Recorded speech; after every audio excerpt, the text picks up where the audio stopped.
Hey friends, Jonathan Saenz here, president of Texas Values. We're here in the exhibit hall on the floor of the Republican Party of Texas State Convention. The Texas GOP has a convention event every 2 years. It's not always in San Antonio, but we are in the Alamo City. Oftentimes, the bigger cities will be one of the hosts. This gives us an opportunity not only to engage on our issues, but also interact with elected officials that are typically a part of our work. And State Representative Steve Toth is certainly a part of that for many years. He was in the legislature, then he was out, he's back, and has continued to try to do great things and work together with a lot of people locally on that. And so I want to start the conversation, so welcome. But, you know, we spent a little time in Montgomery County, and I'm a Houston guy originally, and I know that area, you know, is largely been conservative. There's been a lot of growth, though, in Montgomery County. But what I see you doing is really trying to wrestle, if you will, but continue to keep a strong existence and representation of Christian conservative values. How's it going so far lately? It's going really well, and I'm gonna let you hold this. It's going very well. And one of the things that we've become very involved with, and I think Texas Values plays a big role in it, is remembering the fact that our work is not. We're in session for 5 months every 2 years, right? But and so for too many reps, those other 19 months are lost. And we're not doing that. And you've been really good at causing us and holding our feet to the fire that we're going to be engaged for a whole 2-year term. And so one of the things that we've been real involved with, and your help and Roger Ellswick's help as well, is getting involved in a local school board race. So Montgomery County is the biggest red county in the state of Texas. We are 40%, we will be 40+% of Ted Cruz's margin of victory, as we have been in the past.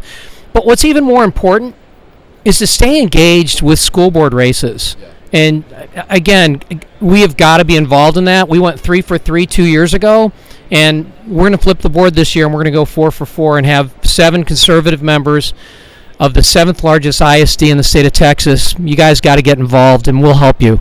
Well, and you know, we have 2 ways that we get involved in elections. Our partner group, Texas Values Action, does. That entity will endorse candidates, even at the local level, and through iVoter Guide. We're their state leading Texas partner for that resource online through freevotersguide.com. And we're featuring more and more school board elections every 2 years. And so I'm really excited about partnering with that and being their top partner in Texas. We're in the middle of an election right now, okay? We're in the runoff week, the early voting week for runoff elections. Main election day is May 28th. A lot of the seats that are being decided are in the Texas House. Why is it important? I mean, what's the importance of the Texas House overall in getting things done at the state level? Unfortunately, the Senate, well, not unfortunately that the Senate has been leaders, the problem is that the House has not even been followers. So great legislation will get passed over in the Senate, come over to the House and just die. And so I don't care. Probably not, brother. Right? Yeah. So we have. That's why it's not your fault. It's the problem is that the House, for some inexplicable reason, feels the need to share leadership with Democrats, and so those Democrats have pre-negotiated bills that are going to pass and are not going to pass. And then we actually have a parliamentarian that worked in the Obama administration, that worked in the West Wing of the Obama administration.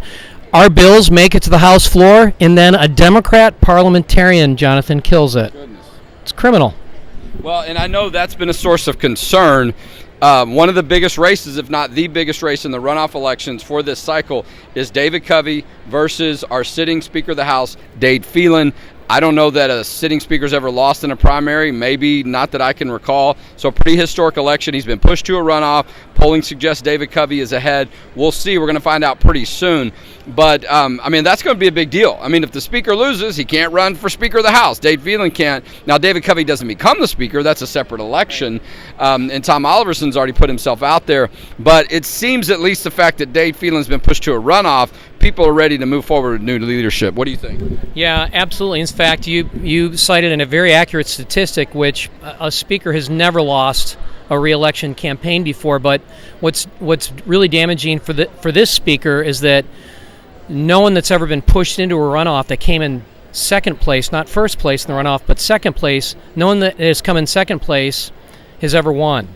And he's 9 points behind right now. And I just want to encourage everyone down in Beaumont and Jasper and and orange, get out there and vote. We need you desperately. We need some new leadership in the Texas House that's going to reflect the values of the Republican Party. Biblical, godly precepts that honor God and that will cause God to smile on Texas. Well, we're going to find out soon the results of that election. You know, here at the Republican Party of Texas, big election going on. Who's going to be the next chair of the Republican Party of Texas? We know that President Trump has gotten involved in a lot of elections related to Texas. It does appear, you know, look, Senator Cruz is on the ballot. I mean, these elections, this election season might be one of the most important that we've seen in a while. And some of that is, you know, and look, I know that Dade Phelan's been a concern at times, but there has been some things that have been able to squeak through. Gender modification took 3 times, right, as far as overriding 3 points of order. That's been an important issue to you. How do you feel about, you know, we've gotten some done, but a lot of people feel like there's still some work to do. Yeah, so in 2021, I carried the gender mod legislation and, you know, feeling allowed for that legislation to be killed. And it happened 2 years later, but the reality is that countless children were caught up in it and were sacrificed as a result of it. So, yeah, we do get some good stuff done now and then, but the reality is that we're the Republican Party and we have a huge majority. We should not have to ask the Democrats for permission to pass priority legislation that the people of Texas desperately want. Well, and look, that issue, the Democrat chairs, the frustration about things being so hard to get passed in the Texas House has been a reason why a lot of Republican voters, delegates, are, you know, their standard is the next speaker needs to agree to those things. They're looking for that in the chair of the Republican Party of Texas. Those things are being worked out right now. Abby Johnson's running for vice chair. Who saw that coming? Yeah. So going to be real interesting on the top of the ticket. But and we'll get updates from that. But really appreciate the work you continue to do. That part of the state is one of the most important parts of our state, particularly now, but as we move forward, maintaining and supporting the values that we think always make Texas great: faith, family, and freedom. So thanks for being a leader on those issues. And we appreciate Representative Steve Toth being a guest on this special segment of the Texas Values Report right here in San Antonio.